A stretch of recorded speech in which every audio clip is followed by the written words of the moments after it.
NBC2's Jennifer Trammell is live at the beach with a look at how the sand is holding up. Jen? Well, Peter, it looks pretty bad out here right now, like the beach has literally been washed away. The sirens are not a perfect solution. They're often on a tall tower, and a lightning strike can knock them out.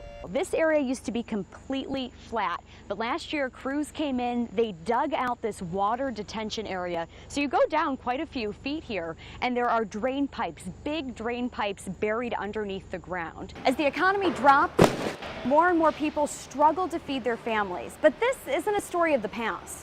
All right, look out, Stacy. I am sending the cheese touch over to you. Live in Estero, Jennifer Trammell, NBC2. All right, Jen. They'll find him. The tense 13 days could turn to frustration, but Russell Myers and Rose Striano, Debbie's boyfriend and mother, are sure deputies will get their man, 42-year-old Billy Rutherford. Oh, yes, because I pray so hard for that. You know, it'll give me a little closure, too. But behind that confidence are questions. Maybe he's in another state by now. Last week, NBC2 spoke with the sister of the man in custody, Dustin J. She told us Jay and Rutherford were questioned by deputies more than a week ago, but then let go. The Lee County Sheriff's Office can't confirm or deny that the two men were questioned. They have to get enough information, and this being such a serious matter, at that point in time, they really just didn't have what they needed to have. Rose says she can't stop thinking about her daughter's final moments. That they said he almost took her head off. How could she afford back? A mother grieving for both her girls. Rose lost her other daughter, Lisa, to an aneurysm just 2 months ago. Why is it happening to Debbie? I can't understand it. I really can't. Why? A question that no amount of time or depth of investigation may be able to answer. But amid the sadness is a bright point. Look at the camera, man. Scruffy, Debbie and Russell's dog, was also stabbed in the attack, and today he's showing signs of his old self. But his human counterparts, oh my God, can't recover so easily. People just coming out telling me they waited 4.5 to 5 hours. This has been a big part of the day. People had to leave work early. They had to come and go into work late just to cast their ballot. So keep in mind, the people who got in line and waited 5 hours who are leaving now, the line was back at the pillars here when they started. But now the line stretches well beyond that. People will very realistically be in line here until 11 o'clock or midnight tonight. Those people now, they're probably 6-7 hours out because we've been in there 4 hours and 50 minutes, coming up on 5 hours. The wait was long, but it was well worth it. It's democracy at its finest. It's very frustrating and aggravating. Although I have to give these people credit. For the most part, they were in very good humor and joking around. I said, we've all been together so long, we're on each other's Christmas list. And we've seen some of that good humor out here again tonight. People coming back with sandwiches, with cocktails, just trying to get through the wait here. Now, one of the problems inside, there's only one scanner for all of the completed ballots. So that means you finish your ballot, you're standing there with it finished in hand, but you're waiting another hour just to process it through the machine. Now, I want to tell you, we've heard you can process a ballot in about 45 seconds to 1 minute, but one man told me based on his math, they're only scanning about 40 ballots per hour. Live in North Fort Myers, Jennifer Trammell, ABC7. While most of us are still in bed, This is normally when I'm just about on the end. Angela Stevens is making her rounds. I'm driving my fuel surveys to get local competitor prices. She checks the prices at gas stations around Lehigh Acres. All right, that's that. Before unlocking the coolers and rolling back covers to open her own shop by 4 a.m. During these early morning drives, she's usually one of the only cars on the road. So this cluster of cruisers caught her attention. There were 7 deputies parked at one particular time at that location at one time. Outside a gas station on Lee Boulevard, Angela observed 7 cruisers, what looked like deputies just hanging out. I can understand 1, 2, maybe even 3, but not 7. And it's not the only time she's seen this. It happens frequently, very frequently. That has her worried. That my community is at risk for crime? But was this just a coincidence? Over 6 weeks, the NBC2 investigators went on patrol. More often than not, finding the same thing. Deputies pulling into a fast food restaurant, Already in line. parked at a superstore, and hanging out at gas stations in Lehigh Acres. Yep, number 3 in the parking lot. The gas station stops we spotted took more than 20 minutes. We watched this deputy sit parked for more than 2 hours. Our deputies literally are roving in the car, and that's their office, so to speak. Then this must be the water cooler. They're human beings too. We're going to have general chit-chat, talk about our favorite teams and families. But Lee County Sheriff's Office spokesman Larry King says there's very real work going on, writing reports, doing mandatory reading, even discussing plans for serving warrants. Is it reasonable that that could happen at a gas station? Oh yeah, absolutely. I mean, you know, we don't go hiding in a corner or something like that. King says these are certainly not the only deputies on duty. And then you're going to have other units that are going to come into that area that are not specifically assigned to what we call the Bravo district. In fact, when we were out in the early mornings of October 4th, the sexual predator unit was also in the area. This gives you 111 calls between 5 o'clock and midnight. Looking at the log, and the calls taper off after midnight. Is Lehigh Acres well covered? Lehigh Acres is very well covered. But after seeing this most mornings, Angela needed some reassurance. Just let them know, hey, that we're watching. First no water, then no phone service. A double hit for a South Fort Myers community today after a pipeline broke near US 41 and Andrea Lane at Bell Tower Park. And then crews cut a phone line while repairing the water line. NBC 2's Jennifer Trammell live near the water main break. And Jen, the water line has just been fixed, right? That's right. Water is back on right now, but crews are still busy here. Take a look from up above as they work to repair this phone cable that's buried underground. This is a CenturyLink crew that's working right now.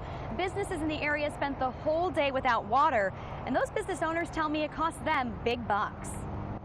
A day at the salon without water means a day without clients. Sandy Simmons started her day as she usually would, but quickly realized she had to make a few adjustments. Yeah, I put color on my client's hair, and then I realized there's no water. So I have my client go home, wash her hair out, come back, and I finished her up. It's something Simmons has dealt with before. A few times, nothing this long of a period of time that I've had to wait. And next door at Tony Sacco's, same thing. And when I opened the restaurant this morning, we turned on the coffee pot and nothing came on. Without running water, the restaurant is limited to takeout orders. A typical day right now, especially with baseball season, we would probably still be very busy. We have a lunch buffet from 11 to 3, and my restaurant would have been full. Now, there's nobody here. And that's cost Lori Summers thousands of dollars today. Along this stretch of 41, businesses scrambled to stay open. We started bringing in buckets of water to keep us going, and it's pretty much gotten us through the day. And just when it seemed things were starting to improve, our cameras caught a new problem when crews snapped a telephone line. CenturyLink customers in the immediate area are without a landline, and that will be the case for several hours tonight. Crews are still out here right now getting a handle on this fire. We do know it's about 95% contained. One of the challenges this afternoon is the wind. We've had some very strong gusts coming through Lehigh Acres, of course, making things harder for the crews as they try to keep those flames from spreading. One of the main concerns, the homes in this area. There are actually homes just right down the block. We're told 7 homes were threatened. Luckily, none of those damaged, but the flames moving toward those homes were enough to frighten the people inside.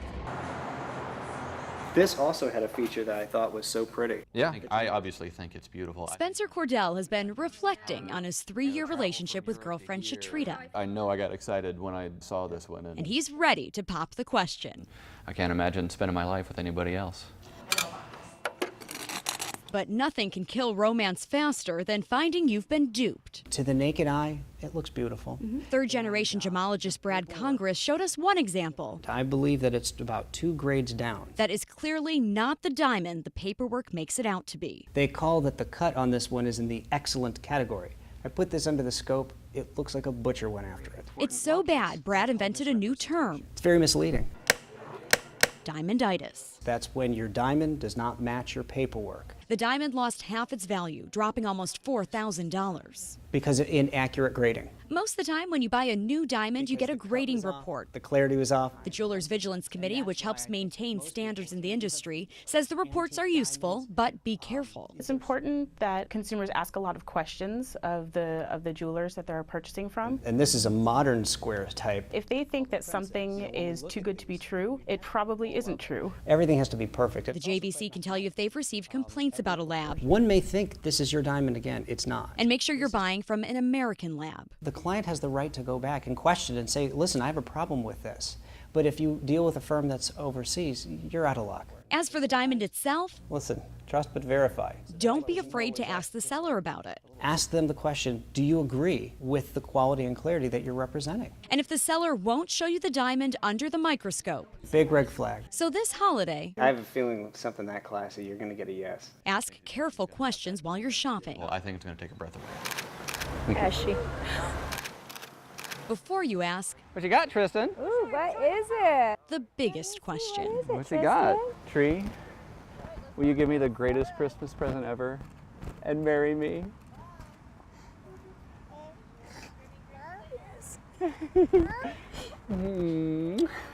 Jennifer Trammell, NBC2. I am suiting up to give you a little bit different perspective on the game here from the goal. Last night, the Everblades goalie only let one puck slide through here, and fans are hoping that strong defense will help the team bring home the Kelly Cup tonight. Tonight could be the night the Florida Everblades are one win away from clinching the Kelly Cup. The puck drops at 7:30. But there's a lot of behind-the-scenes work going on before the team can take the ice. NBC2's Jennifer Trammell is pitching in to help. There she is, live from Germain Arena. Jen. Hi guys. Well, the operations team here was nice enough to let one of our reporters ride the Zamboni yesterday. I thought we could pitch in, give them a hand today, and we'd actually clean the ice for them. Take a look at some of the stuff that's going on behind the scenes. The jitters were kept at bay during the Everblades practice this morning, but surely there was a sparkly spot in the back of each player's mind. At this point, it's just important that everyone stays in the moment and stays focused and doesn't get caught up in anything else, because Las Vegas has got a really good team and it's going to be a very difficult game tonight. The last win is always the hardest. Put your foot on the brake. When the players wrap up, the real work begins for the behind-the-scenes team. I got the rundown on running the Zamboni. It goes over top of the ice. It scrapes off a thin layer. That snow then becomes a slush. There's some water underneath that makes it into a slush to fill in the grooves. And then we put a fine layer of hot water over top to just kind of freeze and fuse it together. The ice may be the most important piece, but there's other work happening here today, too. It wouldn't be much of a game if you're watching through smudged windows or without lights. Good afternoon, Germain Arena. They're open right now. And at the box office. Capital Bank box office, can I help you? Just as you answer one phone, there's another call. And that box office was certainly busy today. I'm told right now there is standing room only. You can still get tickets for that. So I got to get this ice in good shape before the team starts at 7:30 tonight.